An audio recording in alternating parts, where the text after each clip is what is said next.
Guys, the US government is now denying some H-1B visas to people who've worked in fact checking, trust, safety, or content moderation. And I want you to pay attention to this, right? Because that includes people who help stop scams, online predators, and harmful content aimed at kids. I'd use a stronger P word, but you know what I mean, right?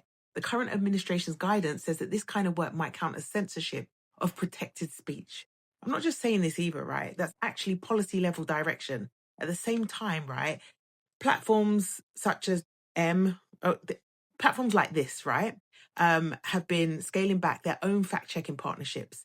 These were the teams brought in during the last global health crisis. I'm also, get flagged if I say that, right? But you know what I'm talking about. The election storms and the misinformation waves quietly rolled back. Now we're entering a year with over 60 elections worldwide. Trust is low. People are absolutely exhausted. And that exhaustion is not a glitch. It's actually a really, really strategic play because when people tune out, manipulation moves in. And that's why I'm actually rating what Channel 4 did. They pulled up to Meta's London HQ with a van that said, "We fact check the zuck out of our news," right? Now, I'm not going to start singing their praises too much. Channel 4 is not flawless. Their coverage leans a little bit left. They've had their critics, but they've got a history of real investigative journalism. And in this moment, they showed up when others stayed quiet. The BBC, Guardian, both reported it. That matters because this isn't just about fact checkers. It's about what happens when governments and platforms scale back the systems built to protect the public in a way that makes us feel like they're colluding while still collecting ad money. And safety isn't just about the content filters. We've seen how quickly real world abuse disappears from the headlines, right? We saw the e-files drop, right? And somehow we haven't got the full files and the timeline's kind of moved on.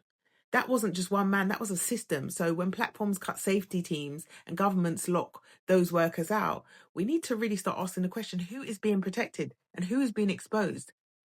And it just keeps coming back as to why I'm conflicted about using these platforms. I did pray, I spoke to my friends and family, and I decided not to leave, but I do feel like we need to start looking at solutions longer term.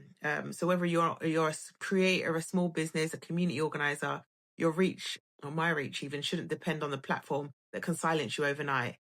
I'm trying to build a list. I have a WhatsApp. I know it's still Meta, but it's a little bit different, tiny bit.